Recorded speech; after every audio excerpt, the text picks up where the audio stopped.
There is a particular kind of restlessness that no amount of money can quiet.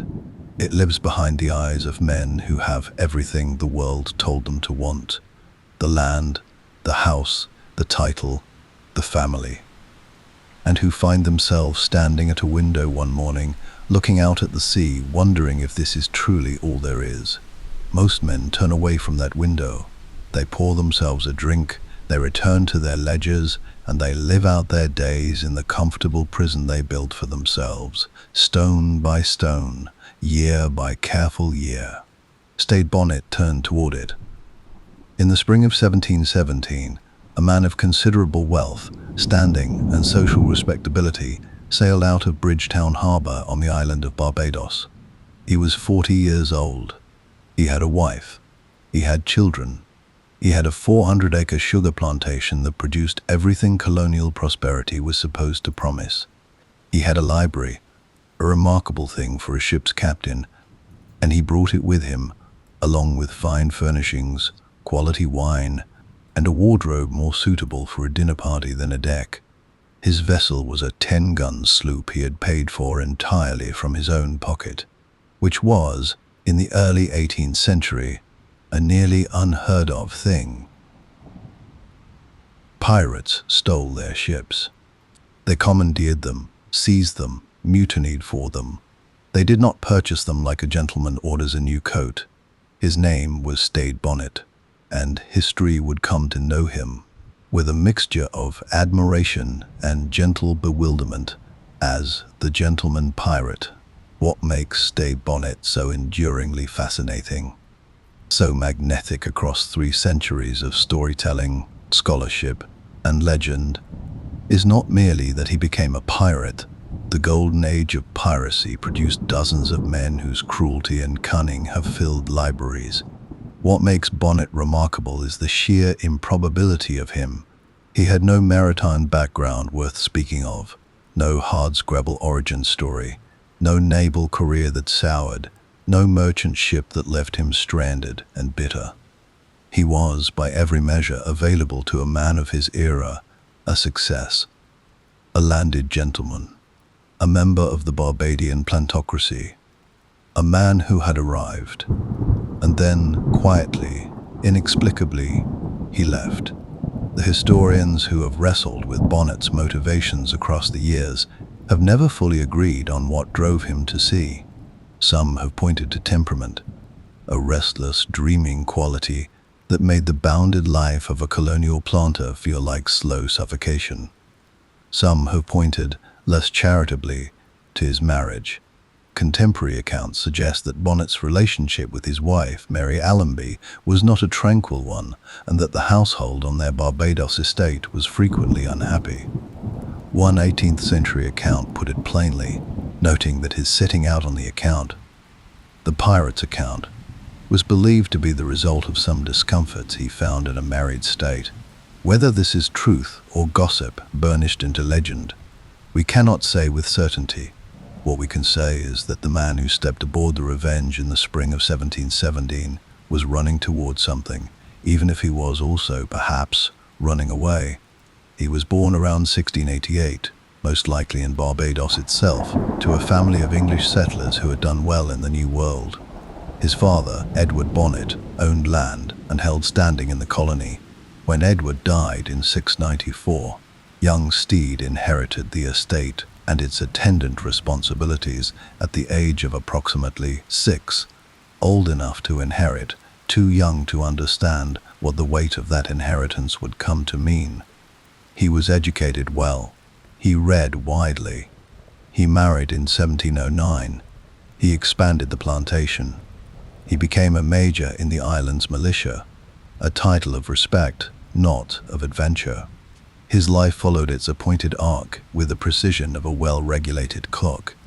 And yet, there was always, it seems, something in Stede Bonnet that the sugar fields of Barbados could not contain, something that looked at the ships moving through the harbor, those beautiful salt-stained vessels bound for places without names on any map he owned, and felt a pull that reason could not entirely override. He had read about pirates, very likely. He had the books. He had the imagination.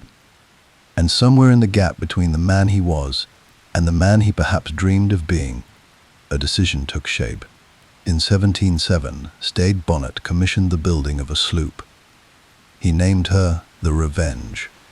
He hired a crew, paying them wages, another extraordinary departure from pirate tradition, and he sailed north into the warm waters of the Atlantic seaboard, into a world that would alternately laugh at him, fear him, follow him, and ultimately condemn him. He would be dead within 2 years, but in those 2 years, Stede Bonnet would encounter Blackbeard. He would raid the American coastline. He would be captured, escape, be captured again. He would fight with surprising ferocity for a man of his background, and he would compose, in the final weeks of his life, a letter of such raw and heartbreaking desperation that it still echoes with something deeply human across the span of 300 years. This is his story. Settle in. There is no need to rush. There is something quietly extraordinary about the image of Stede Bonnet standing on the deck of a brand new ship. Not a stolen ship, not a commandeered vessel seized in the chaos of a midnight boarding, ropes swinging and pistols cracking in the dark. A purchased ship, built to his specification, fitted to his taste, paid for out of his own considerable pocket. The Revenge was a sloop, that most elegant and versatile of 18th century sailing vessels, stretching somewhere in the range of 60 to 70 feet, carrying 10 guns along her sides and a crew of approximately 70 men. She was not the largest vessel in the waters she would come to haunt, but she was, by all accounts, a fine and capable ship. And she was, in every legal and literal sense of the word, his. This single detail, that Bonnet bought his pirate ship, tells you almost everything you need to understand about the man. It is at once practical and absurd, sensible and completely mad. It is the act of someone who has decided to become a pirate, the way a wealthy hobbyist decides to take up falconry. With enthusiasm, with resources, with absolutely no idea what he is doing. The year was 1717, and the world Bonnet sailed into was, by any measure, extraordinary.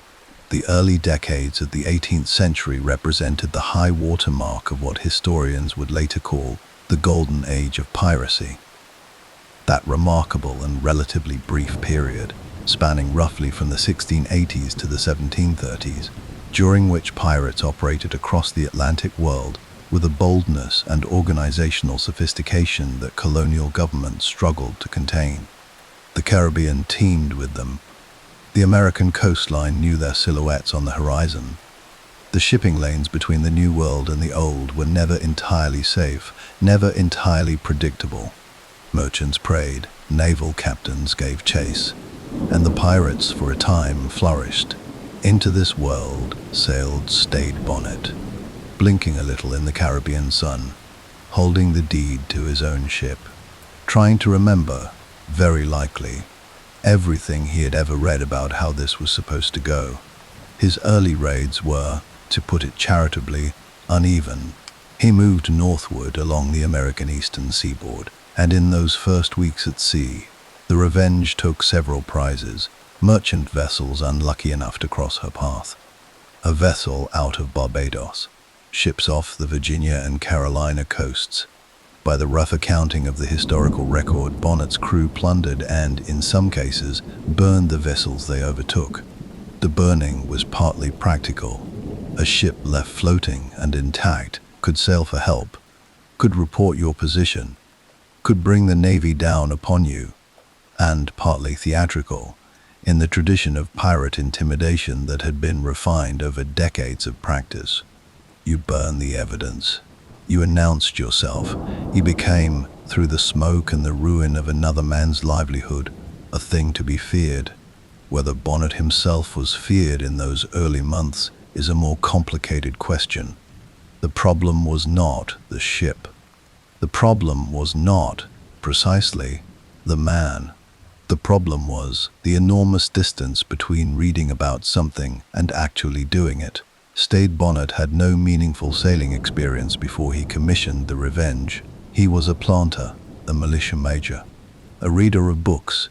The sea, with all its moods and its demands and its utterly indifferent capacity for violence, was not a place he knew in his bones the way a man must know it to command others upon it.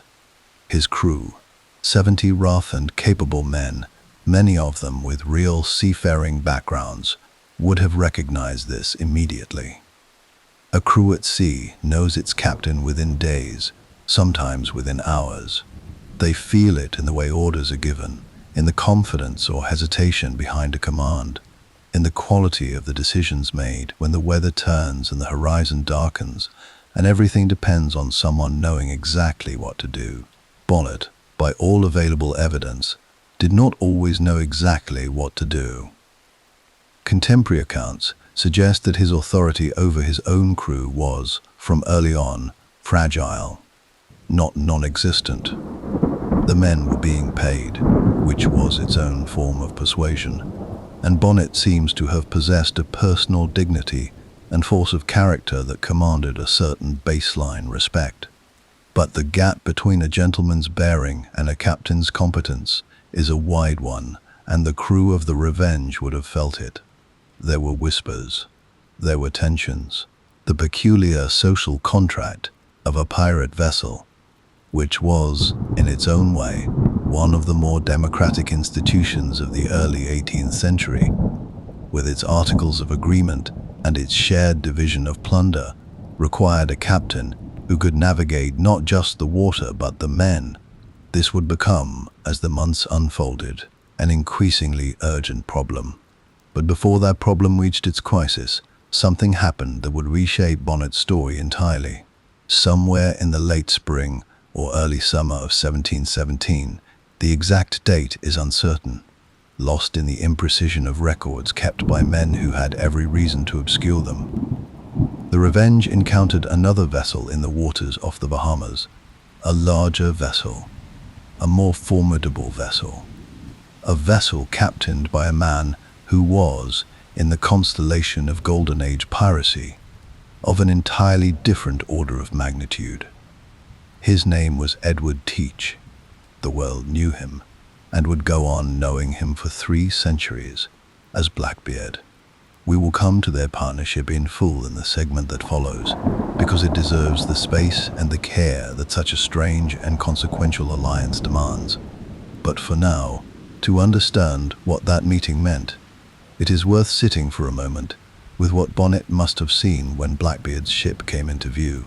Edward Teach was physically imposing in ways that seemed almost deliberately constructed for legend. The Blackbeard that gave him his name was real, and he cultivated it with theatrical intention. Long, wild, braided in places, sometimes threaded with slow-burning fuses that he would light before a battle, so that smoke curled around his face like something summoned from a fever dream. He was tall. He was experienced. He had sailed under the great Benjamin Hornigold, one of the foundational figures of Nassau's pirate republic, and he had learned his trade from the inside out, in the way that Bonnet never had and never could. He understood the sea. He understood men. He understood violence, not as an abstraction, not as something he had read about in a library in Barbados, but as a practical instrument deployed with precision and without hesitation. Bonnet, standing on the deck of his purchased sloop, meeting this man for the first time, must have understood something about the difference between them in a way that no amount of self-belief could paper over. What happened in the weeks following their first encounter tells you a great deal about both men. Blackbeard, with the instinct of someone who understood exactly what was useful to him, recognized in Bonnet's situation an opportunity. Here was a well-funded gentleman with a fine ship and a paying crew who lacked, critically, dangerously lacked, the expertise to command them properly. The Revenge was a valuable asset. Bonnet himself was, in certain lights, a liability aboard her. The arrangement they reached was unusual even by the flexible standards of Golden Age piracy. Blackbeard effectively assumed command of the Revenge, installing one of his own men, a captain named Richards, to run her day-to-day. Bonnet himself was permitted to remain aboard, in a position that was something between guest and passenger, and kept figurehead. He was not clapped in irons. He was not humiliated in any crude or obvious way. He was, rather, gently and firmly, and very completely sidelined. He ate at Blackbeard's table. He moved about the ship. He was, to all outward appearances, treated with a kind of courteous deference that made his powerlessness all the more pointed. For a man who had upended his entire life in search of something, freedom, adventure, purpose, some sense of himself beyond the walls of a plantation house, this was a particular kind of defeat, not the clean defeat of battle, which can be survived with one's dignity more or less intact, but the slow, quiet defeat of being managed, of being tolerated, of being allowed to remain present in a life that had, somehow, stopped being his. He bore it. He had, for the time being, very little choice. And yet, and this is the thing about Stede Bonnet that keeps pulling historians and storytellers back to his story, he did not disappear into that defeat. He did not dissolve.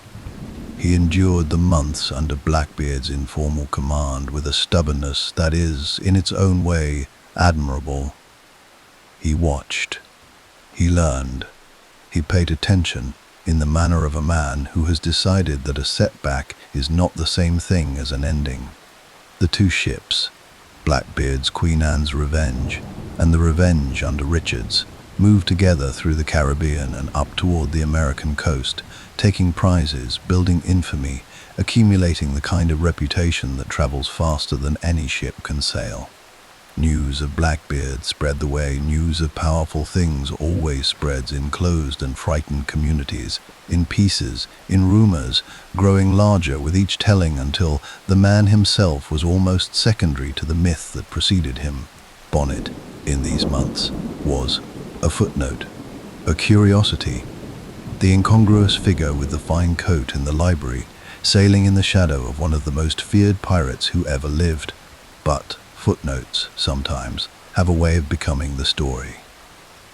And Stede Bonnet's chapter, his real chapter, was still ahead of him. There is a particular kind of relationship that does not have a clean name. Not friendship exactly, not rivalry, not mentorship, though there are elements of that in it.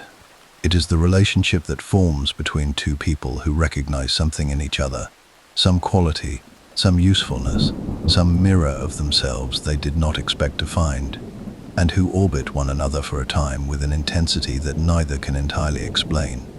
History is full of such pairings, and in the annals of the golden age of piracy, perhaps none is stranger, more layered, or more quietly revealing than the alliance between Stede Bonnet and Edward Teach. To understand what bound them together, you first have to understand what each man represented to the other. For Blackbeard, Bonnet was useful in the immediate and practical sense. A fine ship, a paid crew, a floating asset that could be absorbed into his growing fleet without the mess and risk of a violent takeover. But there may have been something else, too, something harder to quantify. Blackbeard was a man of extraordinary shrewdness beneath the theatrical fury, and shrewd men tend to find the unconventional interesting. Bonnet was deeply unconventional. A plantation owner turned pirate, a reader of Latin who had taken to the sea on something very close to a philosophical whim. There was, in that, a kind of novelty that a man like Teach might have found genuinely diverting. He had sailed with hardened men his entire career. He had never sailed with anyone quite like this. For Bonnet, the calculus was different and considerably more complicated.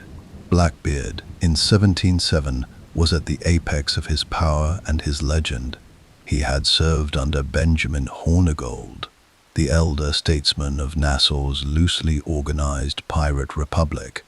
That remarkable and improbable community that had taken root in the Bahamas, in the vacuum left by collapsed colonial authority, and which for a brief and extraordinary period functioned as something close to a sovereign pirate state. From Hornigold, Teach had learned the architecture of successful piracy, how to choose targets, how to manage crews, how to use fear as an economy, spending it carefully so that it accumulated interest rather than exhausted itself. He had, by the time he encountered Bonnet, already captured the vessel that would become his flagship, a French slaving ship called La Concorde, which he renamed with the dark and grandiose poetry that characterized everything he did, the Queen Anne's Revenge. She was a significant vessel, 300 tons, 40 guns, built for the Atlantic crossing, capable of standing against nearly anything the colonial navies of the era could send against her in shallow coastal waters. When she moved through the Caribbean, ships that saw her on the horizon made rapid calculations and, more often than not, chose surrender over engagement. This was, of course, exactly the point. Blackbeard understood that a fight you never have to fight is the most efficient fight of all. His entire presentation, the beard, the smoke, the fearsome reputation tended like a garden, was designed to make resistance feel not merely dangerous but futile. Bonnet had no such reputation. Bonnet had a library and a paid crew and 10 guns on a sloop that was, by comparison, a modest vessel. Sailing in company with the Queen Anne's Revenge meant sailing in the shelter of a legend, and whatever indignities came with that arrangement.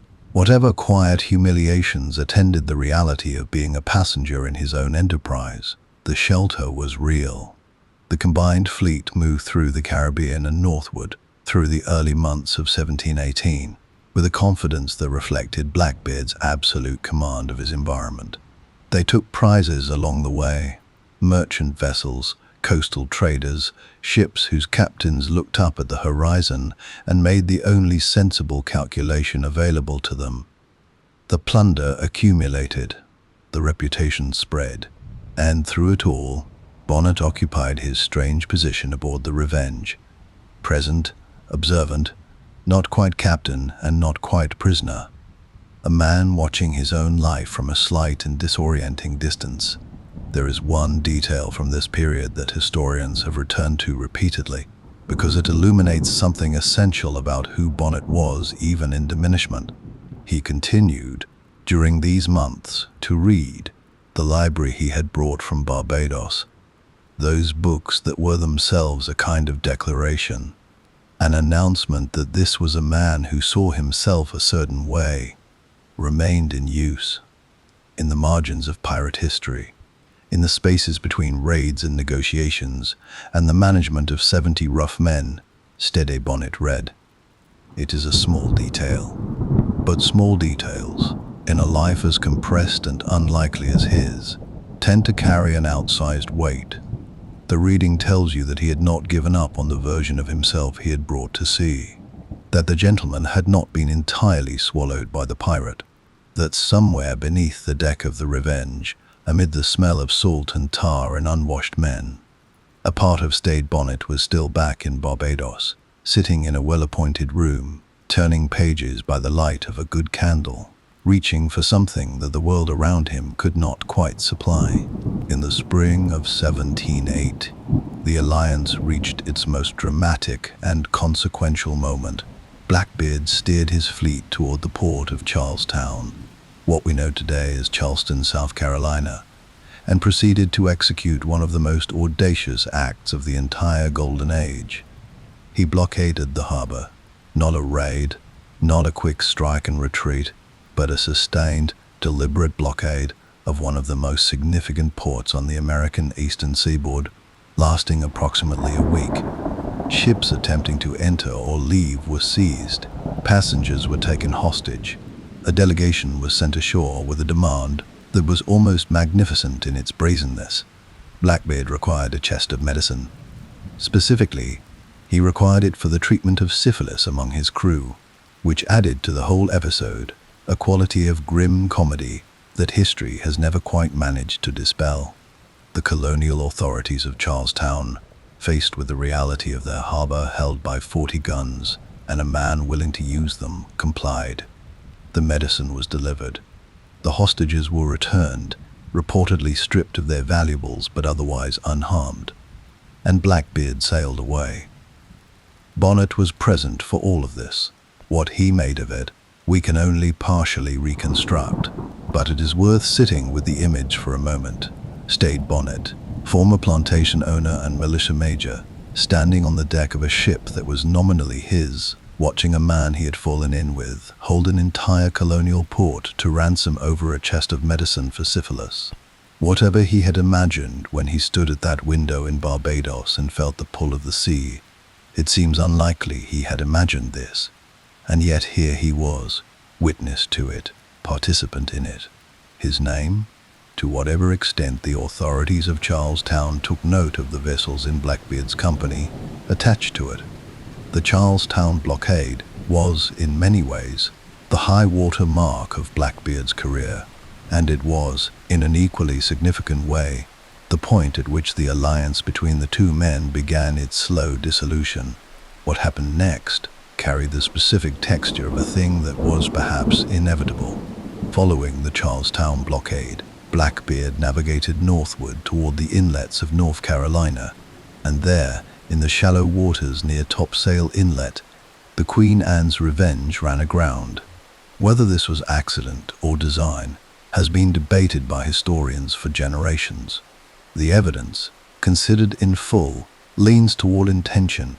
Blackbeard had, by some accounts, been contemplating a reduction of his operation, a smaller, more nimble fleet, a tighter and more manageable crew, and, not coincidentally, a reduced number of people among whom the accumulated plunder would need to be divided. The Queen Anne's Revenge grounded. A smaller vessel sent to assist her grounded as well. Blackbeard, with the timing of a man who had arranged things precisely this way, transferred the most valuable portions of the plunder to a smaller sloop and, with a select crew, departed. He left the bulk of his men stranded. He left Bonnet too. It was, even by the generous moral standards of Golden Age piracy, a betrayal, not a violent one. No one was killed, no one was directly robbed at gunpoint, but the men left behind on those grounded vessels had served, had risked, had followed Blackbeard's command through the Charlestown blockade and a dozen actions before it, and they were left in an inlet in North Carolina with a grounded ship and a considerably diminished share of anything they had worked toward. Bonnet, arriving at the scene in a smaller vessel. He had briefly gone ashore to attempt to secure a pardon from the governor of North Carolina, one of the periodic amnesties that colonial authorities extended to pirates in hopes of clearing the waters, found the situation already accomplished. The great ship hard on a sandbar, the men stranded and furious, Blackbeard gone. And here is where the story of Stede Bonnet takes the turn that makes it, finally and fully, his own. Because in this moment of abandonment and humiliation and complete situational collapse, something in Bonnet appears to have hardened into clarity. He was done being managed, done being the footnote, done reading in the hold while another man commanded his ship and shaped his fate. Whatever Blackbeard had represented, shelter, tutelage, a kind of rough and unspoken mentorship. The relationship had revealed its true nature at Topsail Inlet, and the true nature was not partnership. It was use. And Bonnet, for all his inexperience and all his impracticality and all the gentle absurdity of his origin story, was apparently capable of recognizing when he had been used and deciding that it would not happen again. He gathered what crew he could. He took command of a vessel called the Royal James. He sailed, not away from the pirate's life, not toward Barbados, not toward respectability, not toward the wife and children and the plantation he had left behind. He sailed further in, deeper into it, with a new name for himself. Captain Thomas, he called himself for a time, an alias of uncertain purpose and transparent thinness, and a renewed and genuine command of his own fate. He moved northward along the American coast into the summer of 1708. The gentleman pirate, at last, was sailing on his own terms. Whether those terms would be enough, whether the man who had bought his ship and brought his books and been so completely outmaneuvered by the most feared pirate of his age could truly become something more than an interesting footnote remained entirely to be seen. There is a specific quality to a second chance that a first chance never quite possesses. A first chance arrives clean, unmarked, full of the uncomplicated optimism of someone who has not yet learned what failure feels like from the inside. A second chance is different. It arrives carrying weight. The memory of what went wrong, the knowledge of what was lost, the quiet and sometimes desperate determination not to repeat the same mistakes in the same order. A second chance is harder.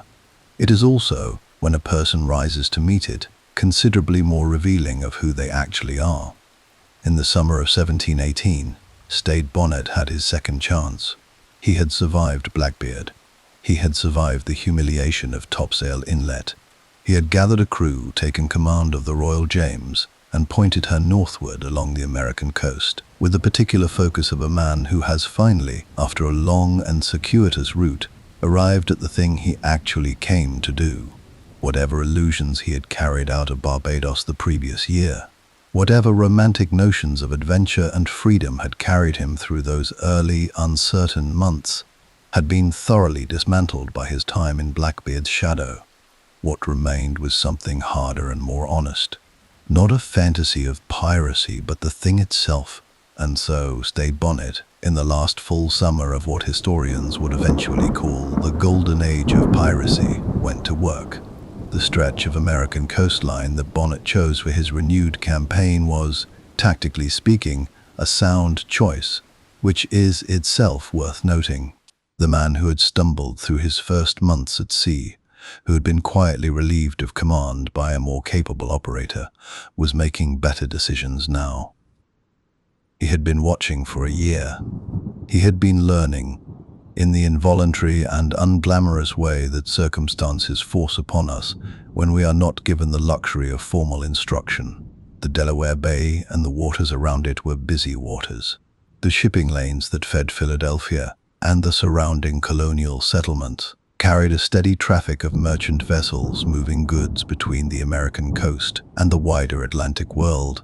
Tobacco, timber, grain, naval stores, the 1,000 commodities that made the colonies valuable to the empire that claimed them. These were not heavily armed vessels. They were working ships, crewed by working men, whose primary concern was the safe and timely delivery of cargo, not the engagement of armed opponents. They were, in the parlance of the trade, soft targets. Through June and July and into August of 1718, the Royal James moved through these waters and took prizes with a regularity that suggests genuine operational competence.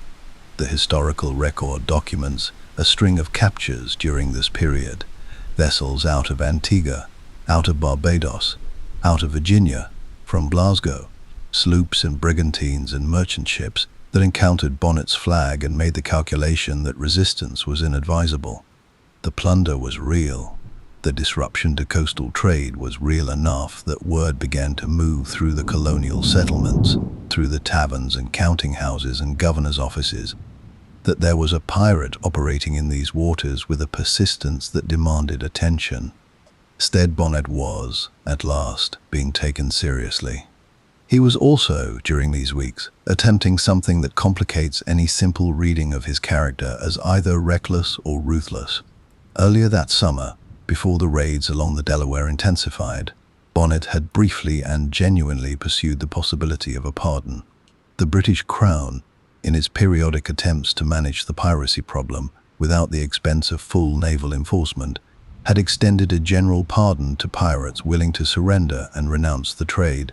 Governor Charles Eden of North Carolina was one of the colonial officials empowered to receive such surrenders, and Bonnet had approached him. He had, by some accounts, received the pardon.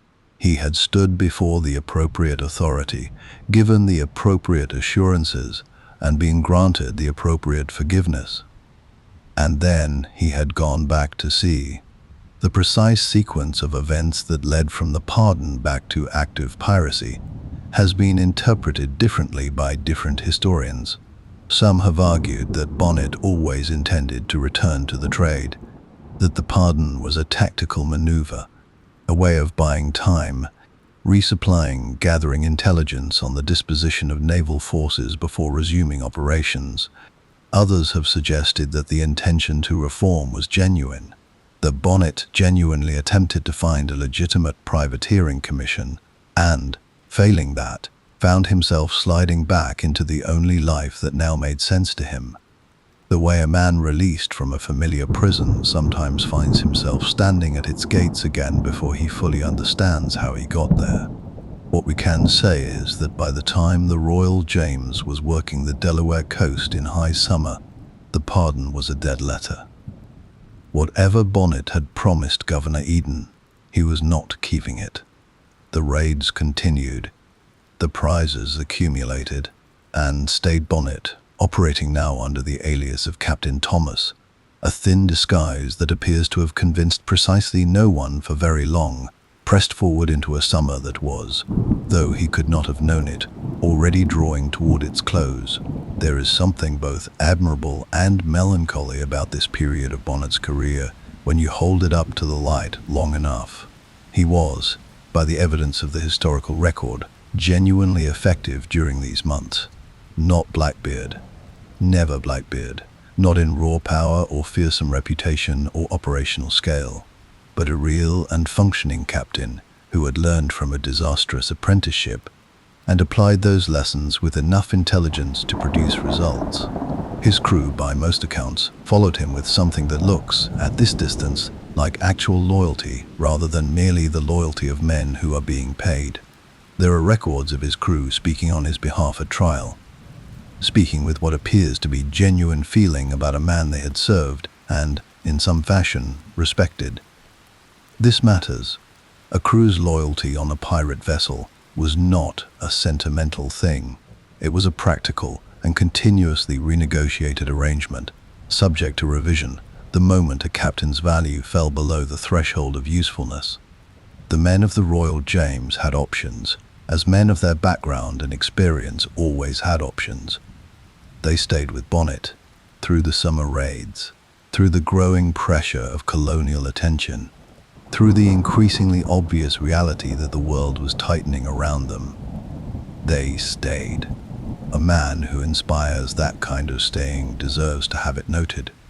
But the summer of 1718 was a summer of endings, and not only for Stede Bonnet. The golden age of piracy, that extraordinary decades-long experiment in maritime autonomy, was coming apart at its foundations.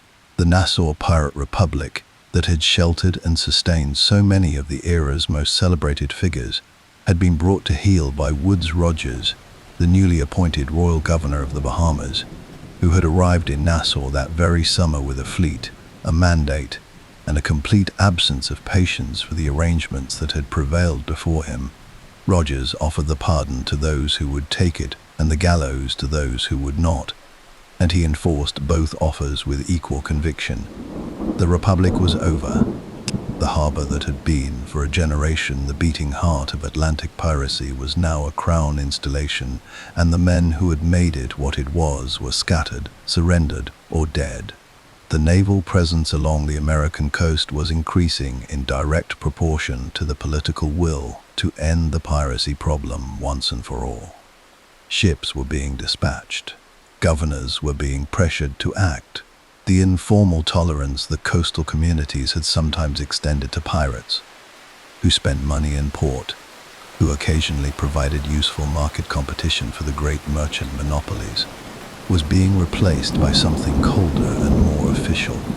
The era in which a man could operate as Bonnet was operating, raiding the Delaware coast in midsummer with a kind of relative impunity, was not going to last much longer. Bonnet did not, perhaps, see how close the end was.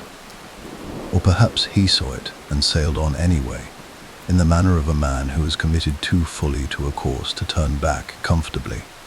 The Royal James was in need of careening, that laborious process of beaching a wooden vessel and cleaning her hull of the accumulated growth and damage that slowed her through the water.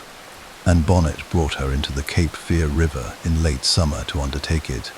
The river offered shelter, fresh water, the time and quiet necessary for the work. It also, as it turned out, offered something else.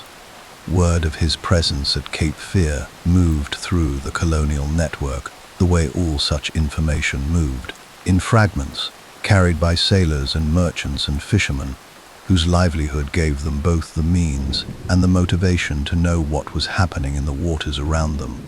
It reached the ears of Colonel William Rhett, a South Carolina merchant and naval commander of considerable energy and local ambition, who recognized in the intelligence an opportunity that a man of his particular temperament was constitutionally unable to decline. Rhett began to prepare. In those last weeks at the Cape Fear River, while the Royal James lay on her side, and the crew worked at her hull and the summer heat pressed down on the Carolina coast, something in the texture of Bonnet's story shifts, not dramatically, not in any way he could necessarily have felt, but reading it from this distance, knowing what follows, you sense it. The way a piece of music shifts in its final movement, the themes that have been developing across the whole now beginning to resolve towards something. He had come so far from Barbados, from the window and the plantation, and the life that had felt, on a particular morning, in what seems now like another world, like a cage he could not survive staying in. He had bought his ship, and hired his crew, and sailed into the most chaotic and dangerous waters of the 18th century Atlantic. He had survived Blackbeard. He had found, improbably and belatedly, something that looked like genuine command. He had made himself, against considerable odds, into something that the world had taken note of, and in the sheltered water of the Cape Fear River, while his men scraped barnacles in the summer heat, the net was already drawing closed.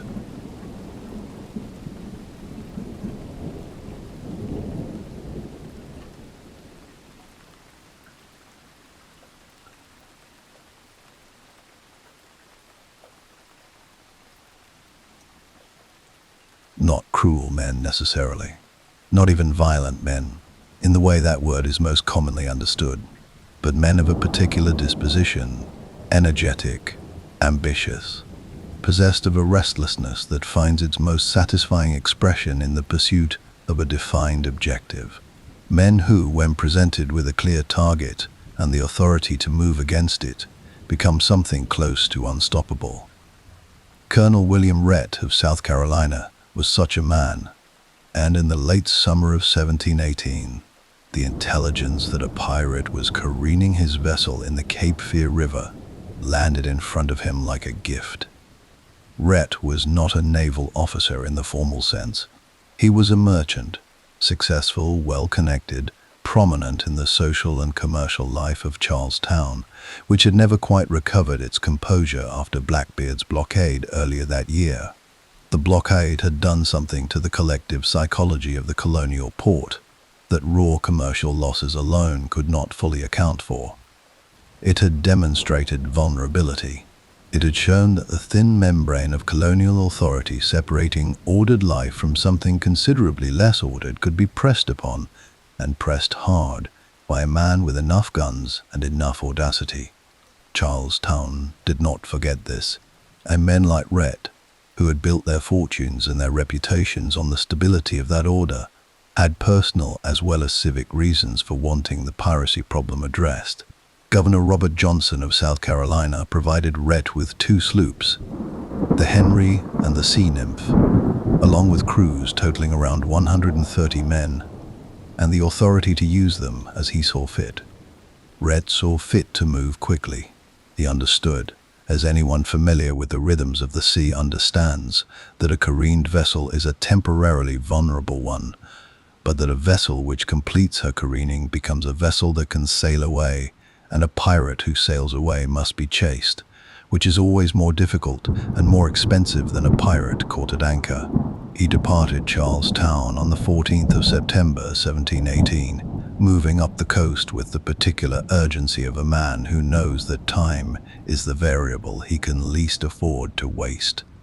What Rhett did not know, could not have known, because the intelligence that reached him was incomplete in the way that all intelligence gathered at speed tends to be incomplete, was that Bonnet was not alone at Cape Fear. There were other vessels in the river, other pirates drawn by the same practical logic that had brought Bonnet there. The shelter, the fresh water, the opportunity to make repairs away from the increasingly watchful eyes of colonial naval authority. The gathering was not a planned rendezvous. It was the accidental congregation of men operating in the same shrinking space, feeling the same pressures, making the same calculation that the Cape Fear River offered a temporary solution to the problem of being a pirate in an Atlantic world that was becoming steadily less hospitable to the trade. When Rhett's 2 sloops crossed the bar at the mouth of the Cape Fear River, and the alarm went up, and it went up quickly because pirates, whatever their other failings, tended to maintain a vigilant watch. Bonnet had choices to make, not comfortable choices, not choices between good options and better ones, but the compressed and urgent choices of a man who has just discovered that the shelter he chose was not as private as he believed. He chose to fight. This is worth dwelling on for a moment, because it would have been possible. Not easy, not guaranteed, but possible. To attempt to run, to cut cables and ride the river current and try to reach the open sea before Rhett's sloops could close the distance. Some of the other vessels in the river made different calculations. Bonnet, aboard the Royal James, prepared for engagement. The decision tells you something about where he was, psychologically and emotionally, at this late point in his story. A man primarily motivated by self-preservation makes the run. A man who has come to understand himself primarily through what he will stand and fight for, however belatedly, however impractically, makes a different choice. Bonnet had spent months being managed, sidelined, reduced. He had clawed back something in the summer raids along the Delaware coast, some sense of himself as a man capable of genuine command. He was not, apparently, willing to dissolve that by running from a fight he might conceivably win. The battle that followed was not a clean or glorious thing. It rarely is, in truth, whatever the stories we construct afterward might suggest. The Cape Fear River is not deep water. It is a coastal river with sandbars and shallows, and the kind of navigational complexity that turns what should be a straightforward exchange of broadsides into something considerably more chaotic. And in the chaos that attended the engagement of the 15th of September, 1718, all 3 of the principal vessels, Rhett's 2 sloops and the Royal James, ran aground. Let that image settle for a moment. 3 ships, all aground in the Cape Fear River, none of them capable of maneuvering, all of them still armed, all of them still crewed by men with very strong feelings about the outcome. The engagement continued from this fixed and absurd position for something in the range of 5 hours. 5 hours of exchanged fire between grounded vessels, the men on each side working their guns and taking cover and waiting for the tide to shift the calculus in their favor, because in the end, it was the tide, that most indifferent of arbiters, that would decide things. The tide favored Rhett. His sloops floated free of the sand before the Royal James did, and the advantage this conferred was decisive. Freed, Rhett's vessels could maneuver. Grounded, Bonnet's could not. The Royal James, still hard on the bar, could not bring her guns to bear with any effectiveness on sloops that were now moving freely around her. The position was untenable, and after 5 hours of fighting in the Carolina heat, with men dead on both sides and the arithmetic of the situation resolved beyond reasonable dispute, Stede Bonnet surrendered. He had fought. He had fought hard, and long, and with a tenacity that surprised people then, and perhaps still surprises people now, given the popular image of the dilettante pirate who bought his ship and brought his books and never quite seemed to belong to the life he had chosen. The losses on both sides were real. Rhett lost a meaningful number of men. The crew of the Royal James fought until there was no longer any point in fighting. Whatever else Stede Bonnet was, he was not, in the end, a man who went gently. The journey back to Charlestown was its own particular form of punishment. Bonnet was placed under guard aboard Rhett's vessel, a prisoner, disarmed, his crew similarly secured, moving south through the same coastal waters he had been raiding just weeks before. Rhett was triumphant in the way that men of his temperament are triumphant, completely, visibly, without particular graciousness about it. The return to Charlestown was a procession as much as a transit, and Charlestown received it as such. The city that Blackbeard had blockaded, that had been reminded so vividly of its own vulnerability, was now presented with the spectacle of captured pirates in chains, and the spectacle was appreciated with an enthusiasm that tells you a great deal about how frightened people had been and how relieved they now felt. Bonnet was initially held under relatively comfortable confinement, in the home of the town marshal rather than a common jail. This accommodation appears to have reflected some acknowledgement of his social standing. He was, after all, a gentleman, even a fallen and criminal one, and perhaps some uncertainty about what exactly to do with a man who occupied such an anomalous position in the taxonomy of colonial crime. The anomaly was short-lived. In late October of 1718, while awaiting trial, Stede Bonnet escaped. The mechanics of the escape remain somewhat murky in the historical record, as the mechanics of embarrassing events tend to become murky when the people responsible for preventing them are subsequently called upon to explain themselves. What is clear is that Bonnet and a companion, a man named David Heriot who had sailed with him, got away from the marshal's custody and made for the coast, presumably intending to reach a vessel and put to sea. They were recaptured within days. The escape attempt had taken them to Sullivan's Island, a strip of land near the harbor where they were found and returned to custody. Heriot was killed during the recapture. Bonnet was brought back alive, and the relative leniency of his initial confinement was now definitively at an end. He was moved to the common jail and kept there under conditions that left no room for further improvisation. The escape, brief and unsuccessful as it was, did him significant damage in the court of colonial opinion. There had been, before it, at least the theoretical possibility that the unusual circumstances of his background, the gentleman, the plantation owner, the man of standing who had made a catastrophic series of decisions, might generate some measure of sympathy in the proceedings to come. The escape foreclosed that possibility almost entirely. A man who runs, colonial law and colonial sensibility agreed, is a man who knows he is guilty. A man who knows he is guilty deserves the full weight of what the law provides for him. And through all of this, the capture, the confinement, the failed escape, the return to the common jail, something in Stede Bonnet had not yet fully accepted what was coming. He was not stupid. He understood the law well enough, and the law's position on piracy was not ambiguous. The Admiralty courts that handled piracy cases were not known for their flexibility or their mercy. The evidence against him was substantial and documented and presented by men with no particular motivation to be lenient. He had raided the coast. He had taken prizes. He had fought Colonel Rhett's vessels in the Cape Fear River for 5 hours and killed men in the process. He had escaped lawful custody. The case, from the prosecution's perspective, assembled itself. And yet, Bonnet appears to have believed, or to have needed to believe, that something might still shift, that the strangeness of his story, the plantation, the library, the purchased ship, the inexplicable departure from a life of comfort and respectability might register with someone as something other than ordinary criminality, that he might be seen by someone with the power to do something about it, as something other than a pirate who deserved to hang. He had one instrument left available to him. Not a sword, not a ship, not the tide or the current or the wind.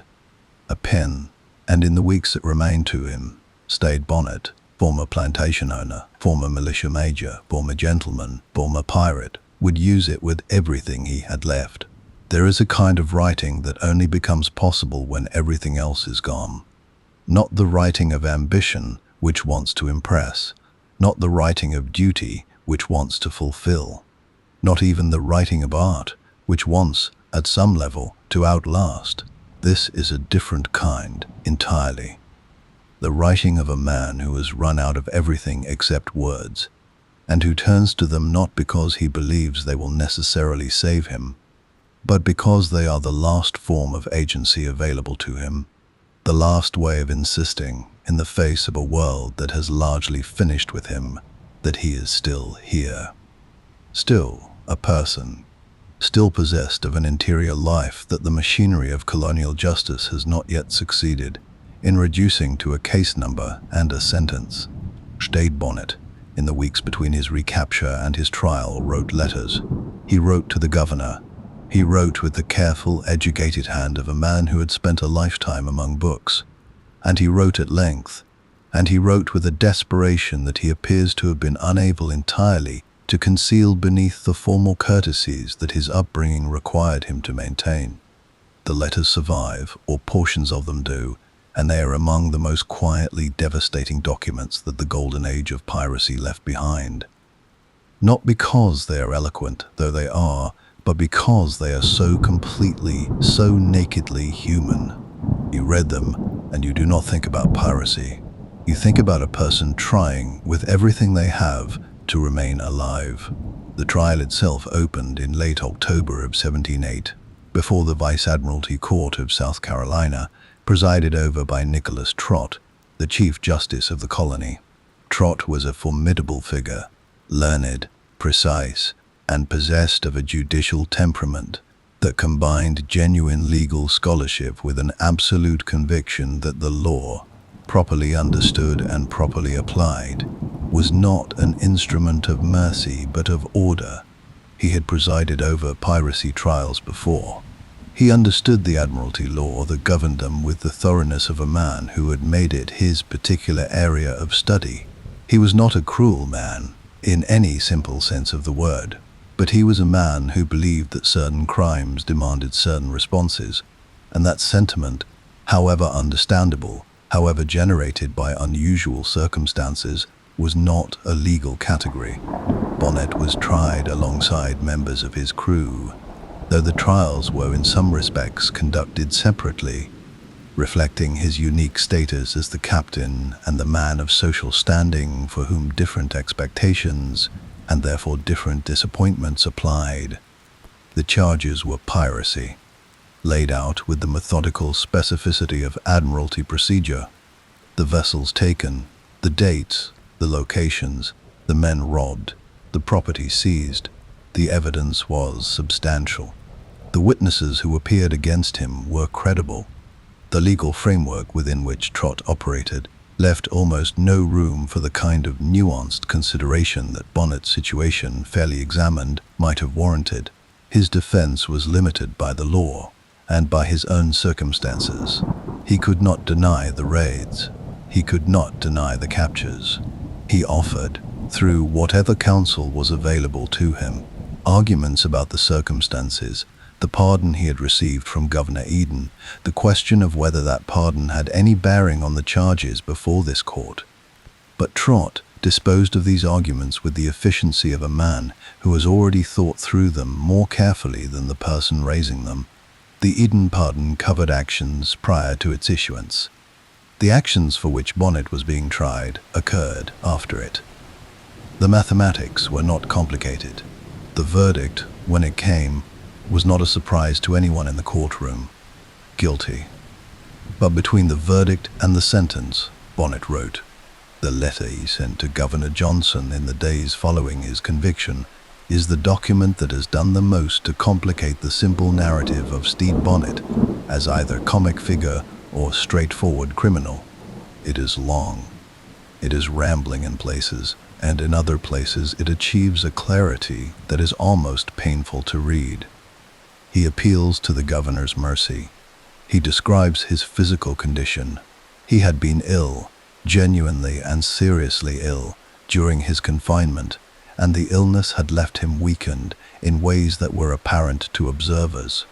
He invokes the suffering that execution would bring upon people connected to him, though the specific nature of those connections he leaves carefully unspecified. And then, in a passage that historians have returned to repeatedly across the 3 centuries since it was written, he does something that no careful legal argument, no citation of precedent, no appeal to procedural technicality could have accomplished. He stops arguing. He simply describes what it feels like to be where he is.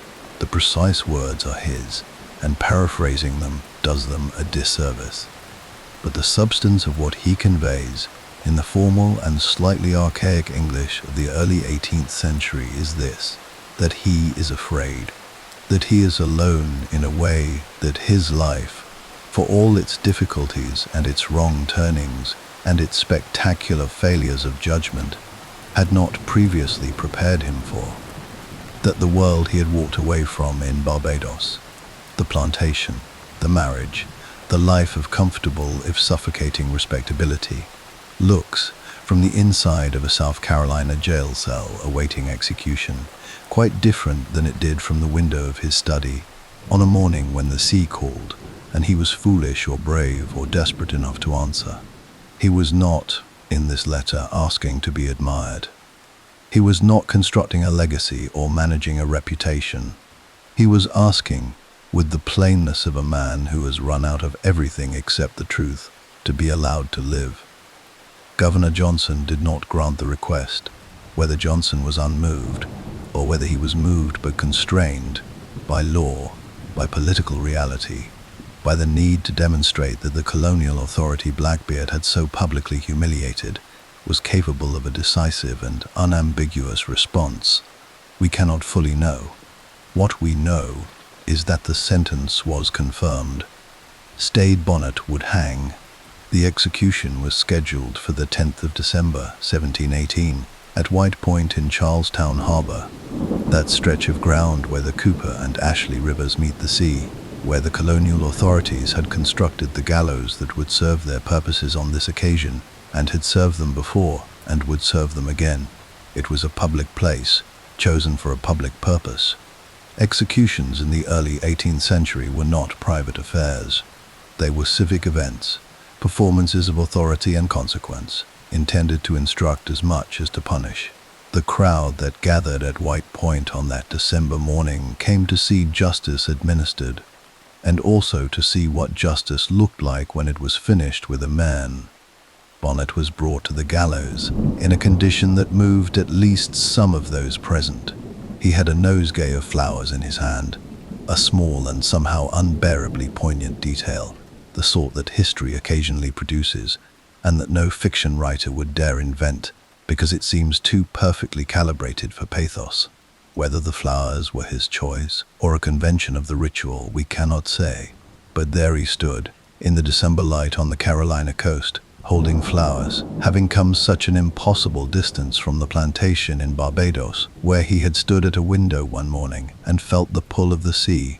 He was, by most contemporary accounts, composed, not cheerful. There is no record of the theatrical bravado that some of his contemporaries displayed at the gallows, the dark jokes and the deliberate performances of indifference that certain pirate captains offered their audiences as a final act of defiance. Bonnet appears to have faced his death with a quietness that reflected, perhaps, exhaustion as much as courage. The letters were written. The appeals were exhausted.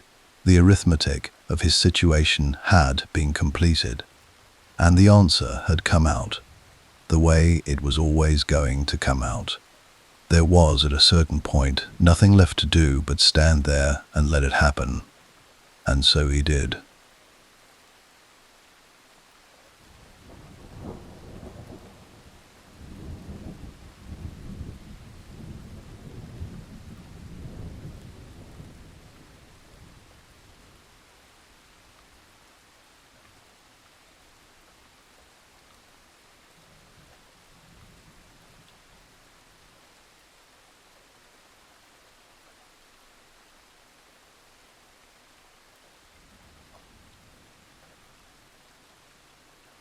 He was approximately 30 years old.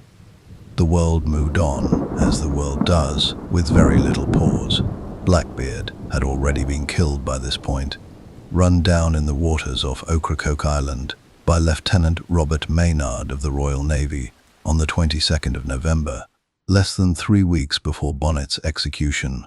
The great pirate died fighting, reportedly absorbing a quantity of wounds that would have killed an ordinary man several times over before he finally went down, which was entirely consistent with the legend he had constructed around himself, and which the legend would enthusiastically incorporate. The age was ending from multiple directions simultaneously, its most prominent figures falling in rapid succession as the colonial authorities, energized and resourced in ways they had not previously been, pushed hard against what remained of the pirate world. The Nassau Republic was already over. The shipping lanes were not safe. They never would be entirely safe, but they were safer. The particular confluence of circumstances that had made the Golden Age possible, that had allowed men of various backgrounds and various degrees of competence to operate with the relative freedom that Bonnet and Blackbeard and dozens of others had enjoyed, was dissolving. The world was tightening. The adventure, such as it was concluding. What remained of Stede Bonnet in the years and centuries after White Point was something more complicated than the legend typically allows. The comic version of his story, the bumbling gentleman, the man who bought his ship, the hapless amateur who wandered into a world he didn't understand, is not exactly wrong. It captures something real. He was, in genuine and documentable ways, a man profoundly unsuited to the life he chose. He made mistakes that a more experienced operator would not have made. He was outmaneuvered by Blackbeard with an efficiency that bordered on contemptuous. He was captured in a river. He escaped to an island and was caught within days. There is comedy in the architecture of his story, if comedy is what you are looking for. But the letter exists. The 5 hours of fighting in the Cape Fear River exist. The loyalty of his crew, those men who had options and chose to stay, exists. The fact that he went back, that after Blackbeard, after the humiliation of Topsail Inlet, after the pardon he could have honored and chose not to, he went back to the sea and made of himself something genuinely capable, exists. The truth of Stede Bonnet is not that he was a great pirate. He was not. It is not that he was a tragic hero, though there is tragedy in his story. It is something quieter and more durable than either of those readings. He was a man who looked at the life he had been given and found it insufficient, who took the enormous and probably catastrophic step of trying to build a different one, who failed in spectacular and instructive ways, and who kept going anyway, and who, in the end, faced the consequences of everything he had done with a composure that his life, for all its comedy and all its failure, had earned him the right to. He stood at White Point with flowers in his hand, and whatever else you make of Stede Bonnet, whatever verdict history's long court renders on a man who bought a pirate ship and brought his books and sailed away from everything he knew, that image is the one that stays. The gentleman, at the end, still a gentleman. The sea, somewhere beyond the harbor, still moving.